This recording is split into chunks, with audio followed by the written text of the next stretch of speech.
గత సంవత్సరం సంక్రాంతికి వస్తున్నాం, అందులో మంచి ఫ్యామిలీ సాంగ్ ఇచ్చారు. మళ్ళీ ఇందులో కూడా ఈ భార్యాభర్తల మధ్య సాంగ్ ఇచ్చారు. సో నాకు కెరీర్కి కానీ నా రైటింగ్ స్టైల్కి కానీ కొంచెం డిఫరెంట్ సాంగ్స్ ఈ రెండును.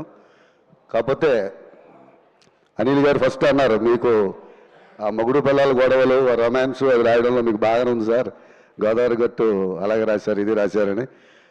అలాంటి సిచ్యువేషన్ నాకు ఇచ్చి నన్ను నమ్మి అంత అవకాశం ఇచ్చిన అనిల్ గారికి, అలాగే ఎంత మంచి బాణీ ఇచ్చిన బీమ్స్కి కృతజ్ఞతలు తెలియజేసుకుంటున్నాను.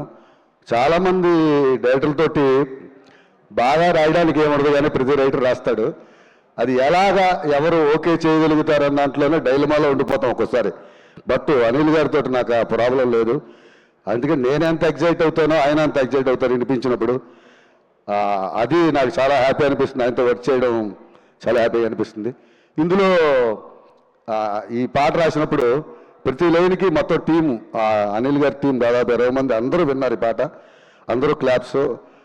అలాగే ఇందులో నాకేమనిపిస్తుందంటే, ఒక ఎంత చిరుతుపుల్ లాంటి భర్త అయినా కూడా క్యూట్ కుందేలు లాంటి భారీ కోపం వస్తే ఎలాగవుతుంది అనేదే ఇందులో ఫస్ట్ చరణంలో ఫస్ట్ పల్లెలో రాయడం జరిగింది. కుందేలు కోపం వస్తే చిరుతుకు చెమటలు పట్టేయాలి, అది చిరంజీవి గారి పేరును అక్కడ ప్రస్తావిస్తూ చిరంజీవి అభిమానులందరికీ వర్కౌట్ అయ్యేలాగా ఆ లైన్ రాయడం జరిగింది.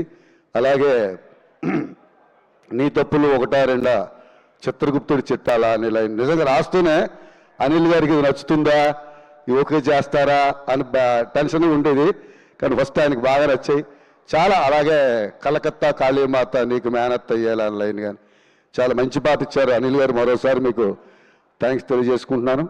లాస్ట్ ఇయర్ వెంకటేష్ గారికి గోదావరి గట్టు పాట పెడితే, ఇప్పుడు చిరంజీవి గారు వెంకటేష్ గారు యాక్ట్ చేసిన సినిమాలో మీసాల పిల్ల పడ్డం నాకు చాలా అదృష్టంగా ఫీల్ అవుతూ తోటి రచయితలందరికీ కూడా శుభాకాంక్షలు తెలియజేస్తూ సెలవు తీసుకున్నాను.